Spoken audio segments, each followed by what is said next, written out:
party is in full swing over there at RV City, likely for the last time, at least until 2028. Thank you for joining us tonight at 6. I'm Anthony Austin. I'm Heather Crawford. We're glad you're with us. Right now, Zach Wilcox is live in the middle of it all out at RV City. And now, Zach, at 5, I know you were with Florida fans.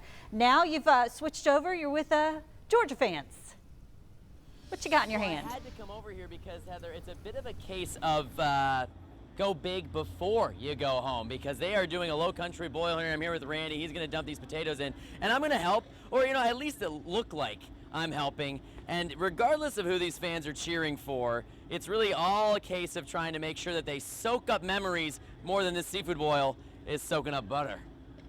And then it got more legs, and we said, let's build a venue. And you're B. I'm B, I'm Brandon. That's how Wild B's Beer Garden was born, after decades of Florida-Georgia game week spent in RV City. Of course, you got to have your fire pit.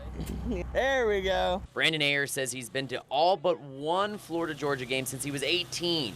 A stretch of more than 20 years. Most important, we got the hydration station. Each of those years was spent in Jacksonville, but this will be the last one for a while, with it heading to Atlanta next year and Tampa the following year during stadium construction. We did definitely go a little bit heavier this year. Ayers figures he spent close to $10,000 between the RV City spot, Call this the main stage. food, decorations, and tickets. Tonight it's all set up for the kids for Halloween tomorrow. But who can put a price tag on the memories? It holds a different spot this year because, you know, you may not see some of these people again because of life, you know. Ayers says he will make the trek to Atlanta next year, but that's not the case for every fan.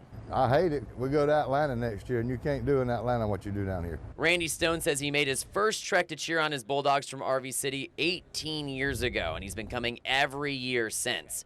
Even though he typically watches from RV City without ever actually going into Everbank, he figures that streak will end once the game is elsewhere. I mean, we sit right here, and we hear the roars out of the stadium, you know. I mean, we're down here in RV City, and there ain't no football game going on, you know. It's been a little weird. Although they may be rooting for different teams, Ayers and Stone have something in common.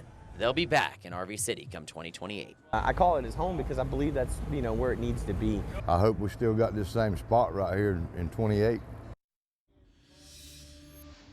I did talk with a few fans who mentioned they typically watch the game from RV City, and they're open to the idea of RV City being open next year, even with the game not here. So I know that's something that's been tossed around a little bit. They're hoping that idea has some legs, but that's all down the road. The focus right now is on Saturday, and more immediately, it's on the seafood boil. And I got to get back to stirring here. So in downtown, Zach Wilcox, Frisco's News, on your side. All right, Zach, be sure to bring us something back. I'm going to hold you to that. All right, looking live at Everbank tonight. We're on your side with what you need to know. If you're going to the game this weekend, kickoff is at 3:30 Saturday. Gates open at 1:30. And because of the ongoing construction, you need to use the gate closest to your seats. A couple of things you cannot bring into the stadium. Don't bring strollers, umbrellas, seat cushions, and noisemakers. And remember, if you want to watch the game from the comfort of your couch, you can do that right here on ABC 25.